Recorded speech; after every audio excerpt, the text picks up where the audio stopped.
La ville de Fustat, Misr al-Fustat, avait été fondée en Égypte dès le 7e siècle.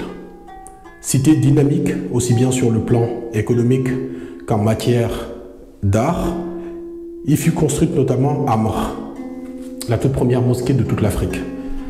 Alors qu'elle était la capitale, siège des vizirs durant 500 ans, l'affaiblissement de la dynastie des Fatimides, couplé à une période de calamité, mènera à l'abandon de Fustat au profit de la nouvelle ville du Caire, et ce, au XIe siècle. Bonjour à tous, je suis Madani Cissé, passionné d'histoire, car j'estime que le passé éclaire le présent. Alors, que faisons-nous ici? Eh bien, nous dévoilons, en tout cas nous tentons de le faire, les événements marquants qui sont survenus partout dans le monde pour chacun des siècles. Nous passons ainsi les 2 millénaires en revue et racontons siècle après siècle leur histoire. Et aujourd'hui, nous nous intéressons au XIe siècle. Voici donc un panorama de ce début du second millénaire. Comme d'habitude, honneur à l'Afrique, berceau de l'humanité. Autour du golfe de Guinée, après les Yoruba le siècle précédent, voici que les Haoussa, à leur tour, s'installent entre le Niger et le Nigeria. Ils y fondent la cité-État de Kano. Kano la prospère, dynamique carrefour caravanière, grâce à l'or, l'ivoire, le sel, mais aussi, dit-on, la traite d'esclaves. Le nord de la Côte d'Ivoire, à présent, dans l'actuelle région de Tchologo, on assiste à la fondation de Kong par des marchands maliens, même si le territoire était préalablement peuplé par des Sénoufos.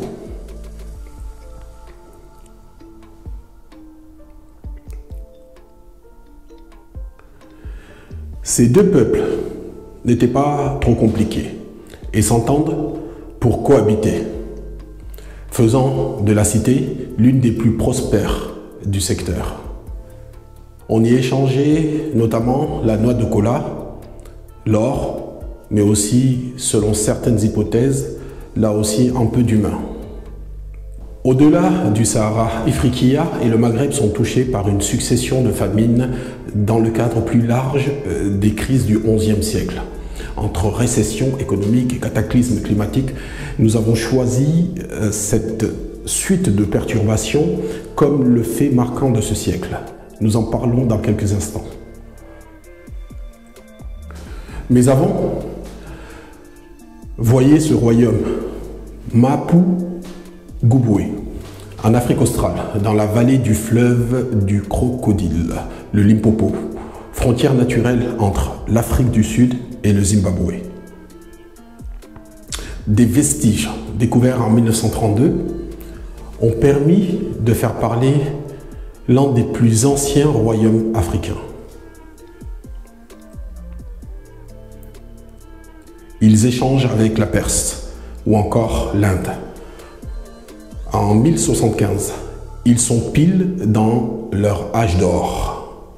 Palais, œufs d'Autriche, sceptre en or, poterie, bref, une civilisation rayée sur ces terres paradisiaques avant d'entrer en léthargie au XIVe siècle, peut-être au contact d'explorateurs étrangers.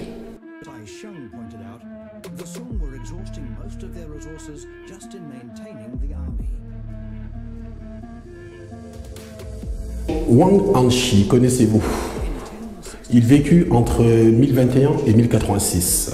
Réformateur chinois nommé vice-premier ministre par l'empereur, il s'était attiré la foudre aussi bien du peuple que de la cour. Pourtant, dans le cadre de l'administration des biens publics, on pouvait faire pire.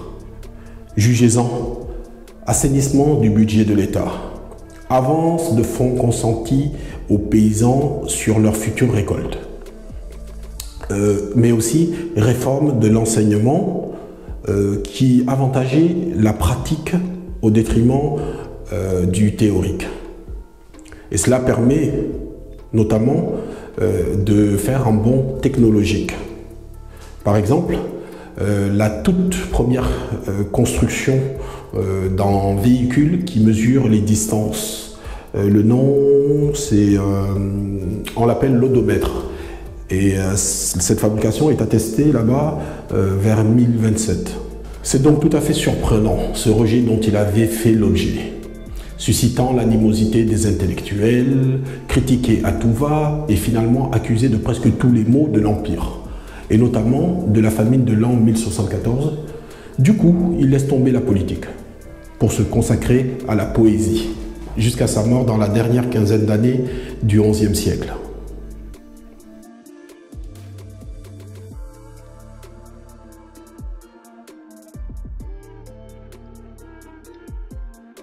De la tête aux pieds, classés par anatomie et organes, tous les symptômes des maladies connues de l'époque sont assemblés dans un ensemble encyclopédique composé de 5 livres. Ce travail titanesque est encore une fois l'œuvre d'un des représentants de l'âge d'or de l'islam. Souvenez-vous, qui avait commencé au IXe siècle. Le Perse Avicenne et son canon de la médecine, considéré comme l'un des plus importants ouvrages dans ce domaine, en l'an 1020. L'Europe en fera le fondement de son enseignement en matière de médecine, et ce jusqu'au XVIIe siècle.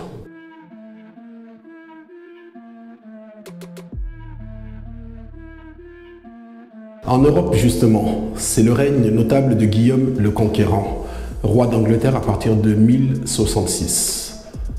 La Tour de Londres, c'est lui. Le Domesday Book, livre du premier recensement du royaume, c'est encore lui. Mais aussi de nombreux châteaux forts, donjons et autres mottes. Si le duc de Normandie sait organiser sa défense, il n'en fut pas moins porté à l'aventure militaire. Passé maître dans l'art d'agencier ses troupes en prévention des futures campagnes. Postérité, eh bien, la Forest Law, une fois promulguée, permit au souverain de s'accaparer des hectares de zones boisées afin de s'adonner à son loisir favori, la chasse. Mais aussi la Danegeld-Law, c'est la loi de tribut aux Danois, appliquée en mode plus, facilita le financement de ces nombreuses guerres. Tout cela en sus d'une épuration méthodique de la classe aristocratique, notamment les anglo-saxons qui feront l'objet parfois d'élimination quasi systématique, il faut bien le dire. Très vite, ils sont remplacés par des Bretons, mais aussi des Normands arrivant du continent.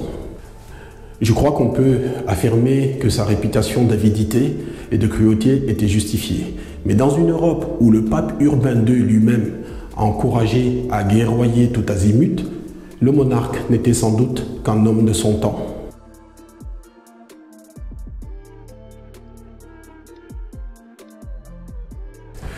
Oui, le pape Urbain II, à l'origine de la première des 8 croisades dans les 5 dernières années du XIe siècle.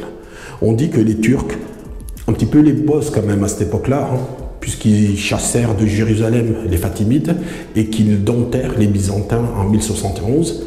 Mais là, l'interdiction de passage des pèlerins occidentaux en direction du Saint-Sépulcre. Bon, novembre 1095, décision est prise. Les chrétiens d'Occident doivent sécuriser ceux d'Orient persécutés. Et aucune promesse n'est de trop pour embrigader le maximum de chevaliers, pas même celle du pardon des péchés. À la chevalerie donc s'adjoint le peuple, puis même la noblesse. C'est Dieu qui le veut, dit le cri de ralliement. Plusieurs dizaines de milliers de fantassins et de cavaliers. Constantinople, Antioche, finalement Jérusalem est prise le 15 juillet 1099. Il y a quand même eu massacre. Nul n'est épargné, pas même ceux des habitants qui se sont réfugiés dans les mosquées de la ville. Entre 3 000 et 10 000 tués, selon différentes estimations.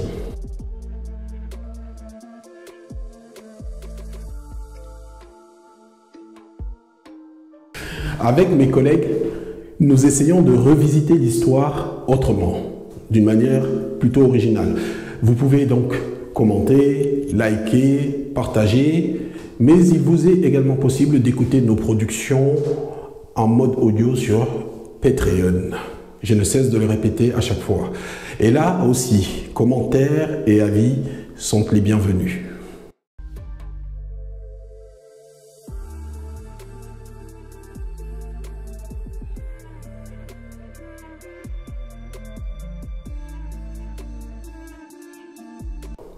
Si chaque période de l'histoire apporte inévitablement son lot de calamités et de crises en tout genre, ce XIe siècle, par l'étendue géographique, le caractère plutôt répétitif ou même successif, mais aussi la durée et le fait qu'ils mèneront au déclin de civilisations qui jusqu'à là brillaient, en font le siècle des crises par excellence. De mauvaises performances agricoles vont, semble-t-il, se conjuguer aux instabilités politiques et aux aléas climatiques pour irrévocablement affaiblir les fondations des mondes arabes, byzantins et persans. Et donc le cycle crise climatique, famine, embrouille va se manifester dans différentes ères civilisationnelles. L'Asie mineure vit depuis au moins le 5e siècle avec l'épée de Damoclès du réchauffement au-dessus de la tête. Le plus grand lac du coin, le Van, en est un bon indicateur. Dès l'an 1000, son niveau ne cesse de diminuer d'année en année. Il en sera de même pour la mer Morte que les Hébreux appellent la mer de sel, entre la Palestine et la Jordanie à l'époque. Ces eaux, 10 fois plus salées que celles des océans, interdisent toute vie. Pendant que la température ambiante de 40 degrés Celsius de moyenne en été en favorise l'évaporation.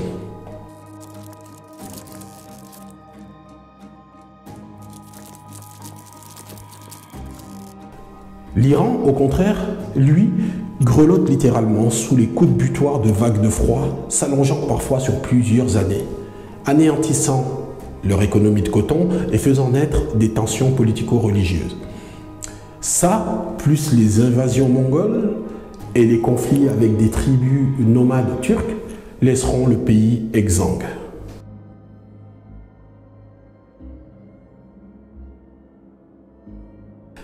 Et le voisin mésopotamien connaît une désertification des villes jamais vues de mémoire d'homme. Elle serait due en partie à des séismes de plus en plus fréquents et de plus en plus intenses, mais pas que. L'inflation des conflits dans cette région, et ce, depuis le 9e siècle, on en a parlé dans des épisodes présents, des révoltes anges, qui furent terribles, mais aussi des rébellions karmates, et ça c'est entre autres. Et donc ont certainement eu pour effet l'instabilité des populations sédentaires d'une part, mais aussi la décrépitude du commerce et de la civilisation d'autre part.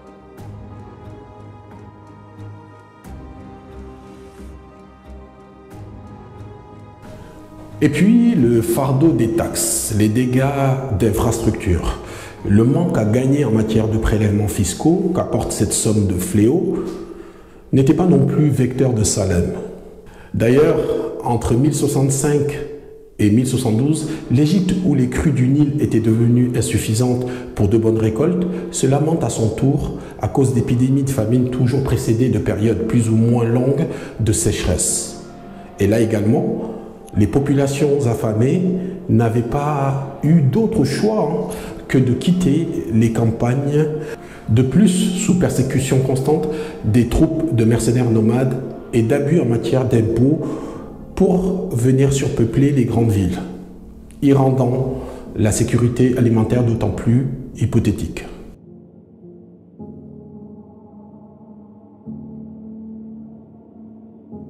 Alors cette même famine se déclare aussi à Ifriqiya en particulier et dans tout le Maghreb en général. Sécheresse épisodique bien sûr entre 1004 et 1042, et là aussi catastrophe climatique fera écho avec instabilité politique. Des combats entre tribus mais aussi entre royautés, de fréquents harcèlements par des empires voisins se superposent sur l'écroulement économique ainsi que la crise climatique. Le résultat rend l'Afrique du Nord proprement invivable à cette époque.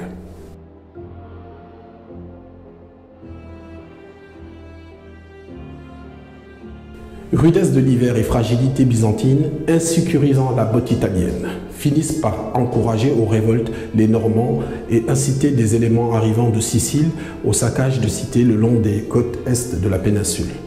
Fort heureusement pour l'Italie, ces grandes villes entament justement à ce moment précis une période, on va dire, d'expansion commerciale qui, quelque part, atténuera le choc.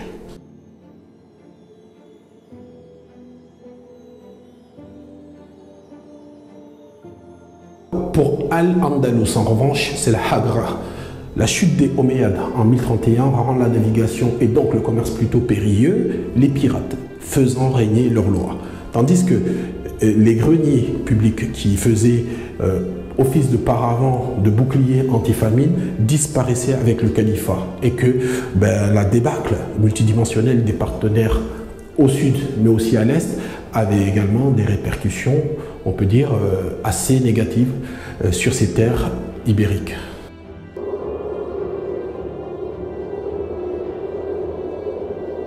Fort mouvement de population à la frontière euro-asiatique.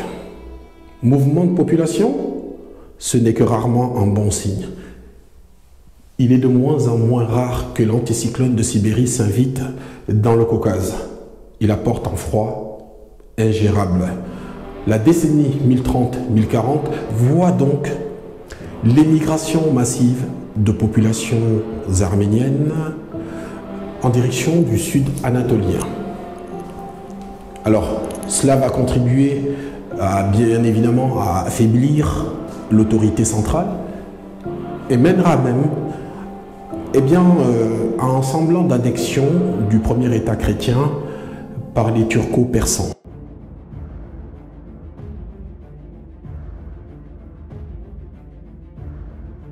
Les calamités, tout comme les emmerdes, c'est bien connu, volent presque toujours en escadrille. Et les crises du 11e ne dérogeront pas à cette règle. Au nord du Sahara, la dépression démographique est flagrante, avec la perte de 2 habitants sur 10. Cela va réorienter notamment l'agriculture vers le système de la subsistance. Au niveau sociétal, le métissage ethnique dû au nomadisme des populations n'est plus exceptionnel, même si beaucoup se préservent dans un profil de développement séparé. Les Bédouins fraîchement arrivés occupent les plaines, alors que les Berbères s'installent sur les hauteurs.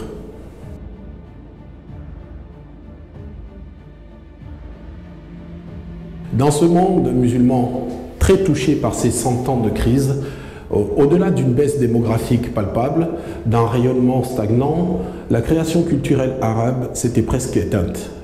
Pendant que le persan revenait à la mode, attesté notamment par le retour des représentations des formes humaines.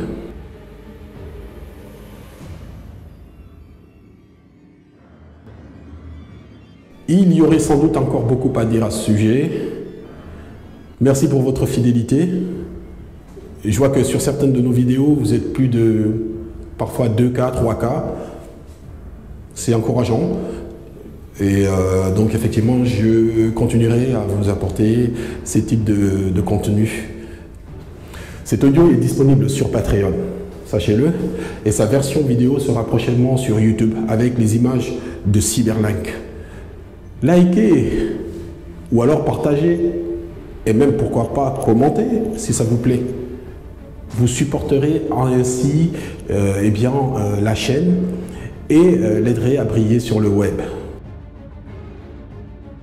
Bientôt, les aventures du XIIe siècle.